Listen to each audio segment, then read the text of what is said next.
I'm Julia, 29F, and I've been married to Luke, 32M, for 3 years.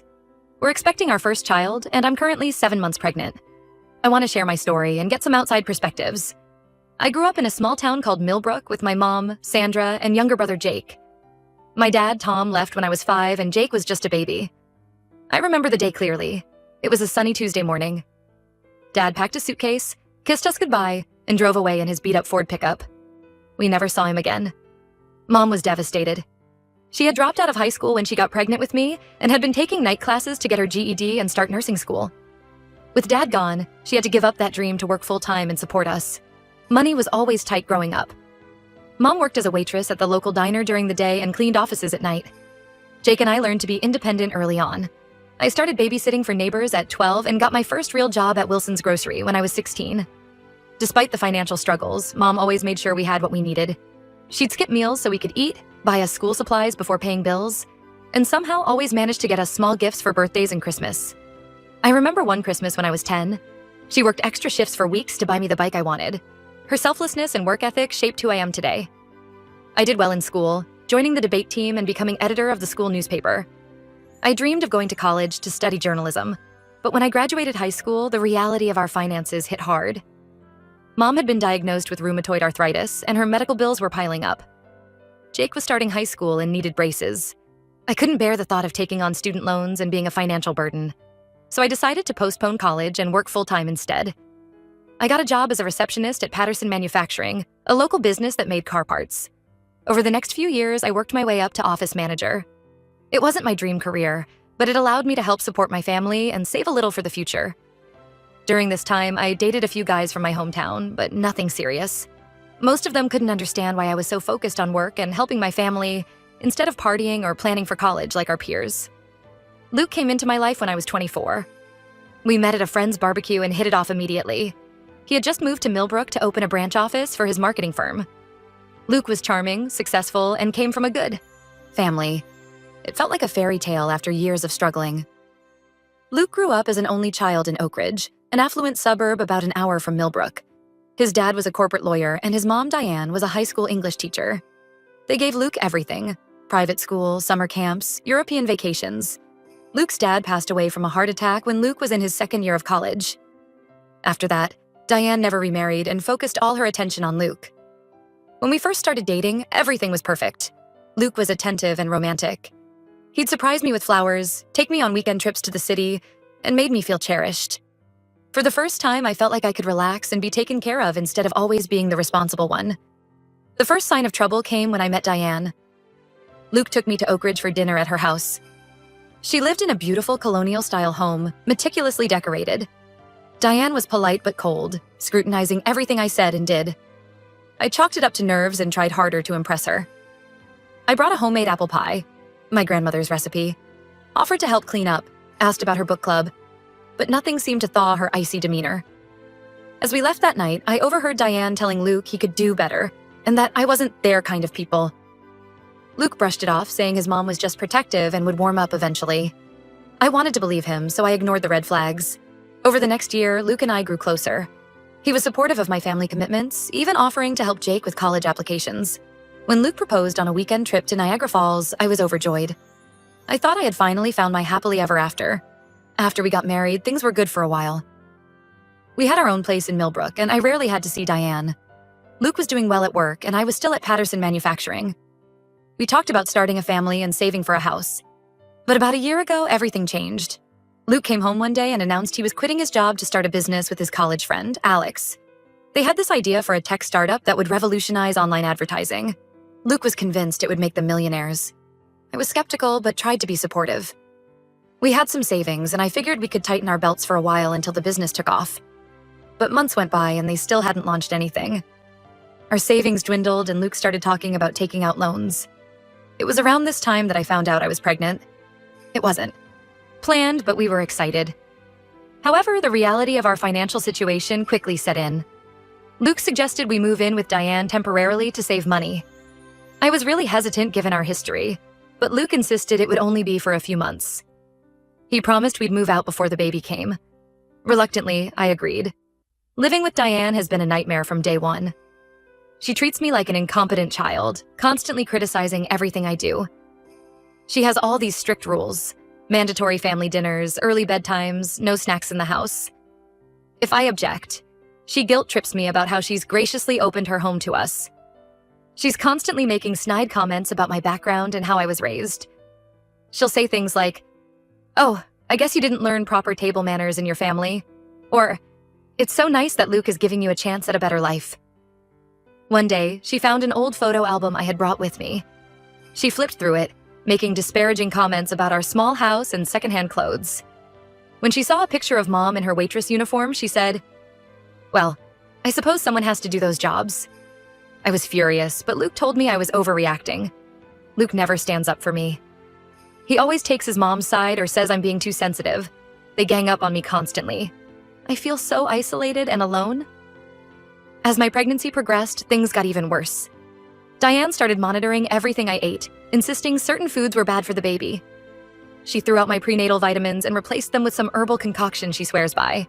When I told her my doctor hadn't approved it, she scoffed and said, "Doctors don't know everything." Luke sided with his mom, saying I should trust her experience as a mother. It didn't matter that all her information was outdated or that every pregnancy is different. The breaking point came last week. I had to go on early maternity leave due to some pregnancy complications. My doctor ordered bed rest, but Diane insisted I was just being lazy. She started complaining that I wasn't contributing enough to the household. She said if I couldn't do chores or pay rent, I needed to leave. I was shocked that she'd kick out her pregnant daughter-in-law. Even worse, Luke agreed with her. He said I was taking advantage of their generosity and needed to step up. When I reminded him of my doctor's orders, he accused me of exaggerating my condition. I'd had enough. I packed a bag and left that night to stay with my mom. Luke has been blowing up my phone, alternating between angry messages and pleas to come back. But I don't think I can do this anymore. I love Luke, but I'm starting to realize he'll always put his mom first, and I refuse to raise my child in such a toxic environment. But I also feel guilty about potentially separating my baby from their father. My mom says I'm welcome to stay with her as long as I need. Jake and his wife have also offered support. It feels strange to be back in my childhood home, but also comforting. So Reddit, AATA for leaving my husband while heavily pregnant? Should I try to work things out, or am I right to walk away? I could really use some outside perspectives as I figure out my next steps. Update 1. Thank you all for the supportive comments on my original post. I really appreciate the advice and kind words. I wanted to give an update on what's happened in the last couple weeks. After taking some time to clear my head at my mom's place, I decided to meet up with Luke to talk things through.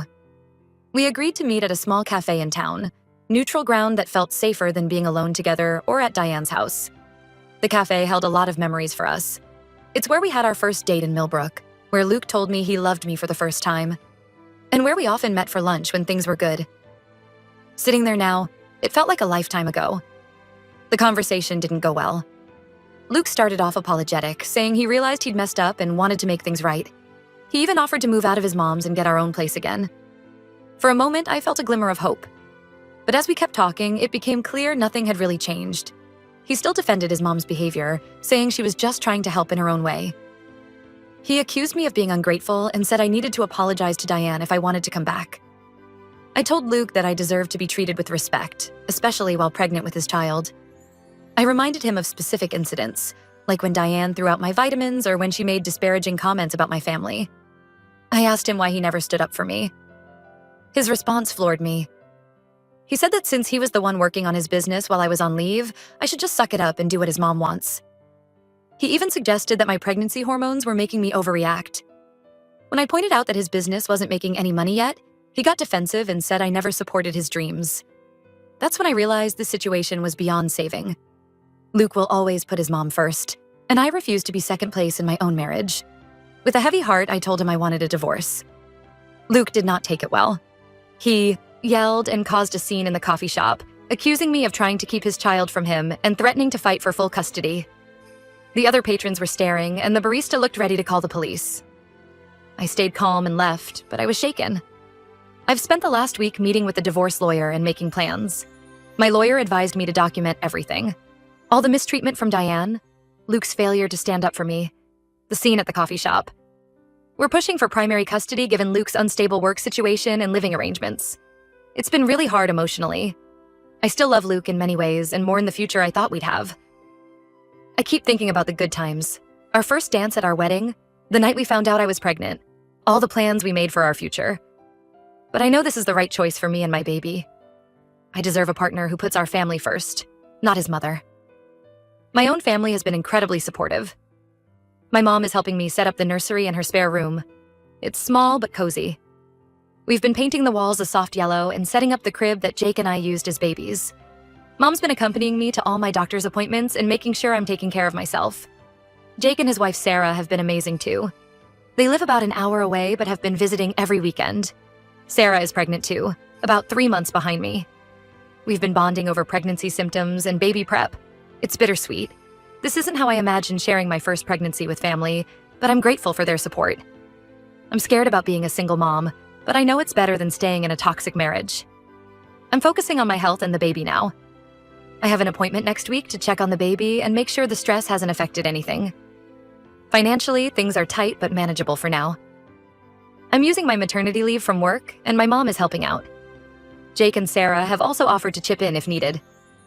I'm looking into programs for single mothers to help with childcare once I go back to work. Luke has been alternating between angry messages and tearful pleas to reconcile. One minute he's threatening legal action, the next he's begging me to come home. Diane has been spreading rumors among our friends, painting me as unstable and selfish. She's telling everyone I'm trying to keep Luke from his child, and that I'm ungrateful for everything they've done for me. It hurts, but I'm trying not to engage. My lawyer advised keeping all communication in writing. I've started reconnecting with old friends who I'd lost touch with during my marriage. My best friend from high school, Megan, reached out after hearing about the divorce. We hadn't spoken in years. Luke always said he didn't like her influence on me, but it was like no time had passed.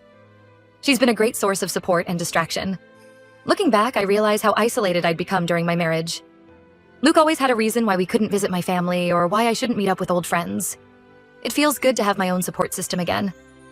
I'll post another update after the divorce proceedings get further along. Thank you again for all the support.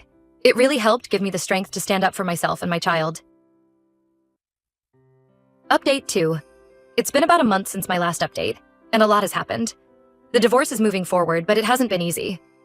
Luke initially tried to contest the divorce, claiming I was abandoning our marriage without giving him a real chance to fix things. But my lawyer pointed out that I had tried for months to make it work, and Luke had consistently chosen his mother over me. We had records of text messages and emails showing Luke's dismissal of my concerns and Diane's mistreatment. We're now in the process of dividing assets. Since we were only married for 3 years and Luke's business isn't profitable yet, there isn't too much to split. We're selling our car and dividing the proceeds. I'm keeping my personal savings, which I had maintained separately throughout our marriage. Thank goodness for that decision. Luke is keeping most of the furniture since I'm living with my mom. The main point of contention is the custody arrangement. Luke is pushing for 50-50 custody, but I don't feel comfortable with that given his living situation with Diane. My lawyer and I are advocating for me to have primary custody, with Luke getting supervised visitation until he can demonstrate he has stable, independent living arrangements. Luke's lawyer argued that living with his mother shouldn't disqualify him from equal custody, but we presented evidence of Diane's controlling behavior and outdated ideas about childcare. We also pointed out Luke's unstable financial situation and the fact that he had agreed with kicking out his heavily pregnant wife. Diane has been making things difficult. She's been spreading rumors among our friends and Luke's family, painting me as an unstable, gold-digging woman who trapped Luke with a baby. She's telling everyone that I'm mentally unstable and unfit to be a mother. It's hurtful, but I'm trying not to engage. My lawyer advised me to keep all communication with Luke and Diane in writing and avoid responding to provocations. On a more positive note, my pregnancy is progressing well despite the stress. I'm due in about 6 weeks, and everything looks healthy with the baby. My last ultrasound showed a strong heartbeat and good growth. The doctor says the baby is in the right position for delivery, which is a relief. My mom has been amazing. She's coming with me to all my appointments and helping me prepare for the birth. We've been attending birthing classes together, which feels a bit awkward, but I'm glad for her support. She's been sharing stories about her pregnancies with me and Jake, which has helped me feel more connected to my family history. Jake and Sarah have been incredibly supportive too. They've been driving down every weekend to help set up the nursery and keep me company. We've painted the walls, assembled furniture, and sorted through all the baby clothes and supplies. Sarah and I have been sharing pregnancy experiences and planning playdates for our babies. It's not how I imagined my first pregnancy would go, but I'm grateful for their support. I've also started reconnecting with old friends who I'd lost touch with during my marriage. My best friend from high school, Megan, has been a rock. She's been coming over regularly, bringing comfort food, and providing much-needed distraction. We've been binge-watching our favorite shows from high school and catching up on years of missed gossip. Last weekend, Megan organized a small baby shower for me. It was just a few close friends and family, but it meant the world to me. Everyone brought a book instead of a card, so the baby will have a nice library to start with. It was emotional. I cried several times, but it felt good to be surrounded by people who genuinely care about me. Financially, things are tight but manageable. I'm using my maternity leave from work, and my mom is helping out. I'm also looking into programs for single mothers to help with childcare once I go back to work. Jake and Sarah have offered to help financially if needed, but I'm trying to avoid that if possible. I've also started looking into freelance writing opportunities I can do from home to supplement my income once the baby arrives. The hardest part has been dealing with the emotional fallout. Some days I still question if I made the right choice. But then I remember how miserable and disrespected I felt living with Luke and Diane, and I know I couldn't have stayed. It's been a roller coaster of emotions. One minute I'm excited about the baby. The next I'm mourning the loss of my marriage and the future I thought I'd have. I've started seeing a therapist to help process everything.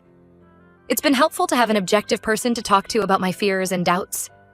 She's been working with me on setting boundaries and building my self-esteem. We're also discussing strategies for co-parenting with Luke and dealing with Diane's interference.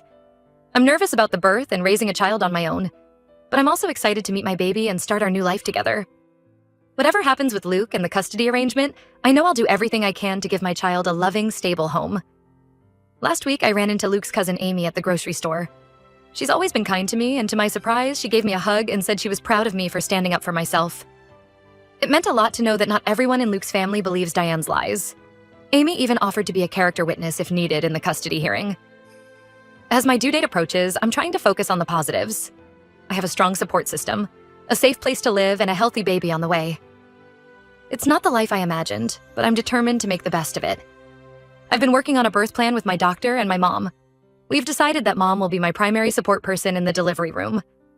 Part of me is sad that Luke won't be there, but I know having my mom there will be more comforting. Luke has been pushing to be present for the birth, but I'm not comfortable with that given our current situation. My lawyer advised that I'm within my rights to limit his access until the custody arrangement is formalized. It's a tough decision, but I need to prioritize my health and the baby's well-being right now. I've also been thinking a lot about names for the baby. Before all this happened, Luke and I had talked about family names. Now I'm leaning towards naming the baby after my grandfather if it's a boy, or my grandmother if it's a girl. It feels right to honor the family that's supporting me through this difficult time. Yesterday, I felt the baby kick while I was reading a story aloud. It was a moment of pure joy in the midst of all this stress. It reminded me that no matter what happens with Luke and the divorce, I have this amazing little person to look forward to meeting. I'll update again after the baby is born and the custody arrangement is finalized. Thank you all again for the support and advice. It's been a difficult journey, but I feel stronger and more confident in my decisions. I'm scared about the future, but I'm also hopeful. One day at a time, right?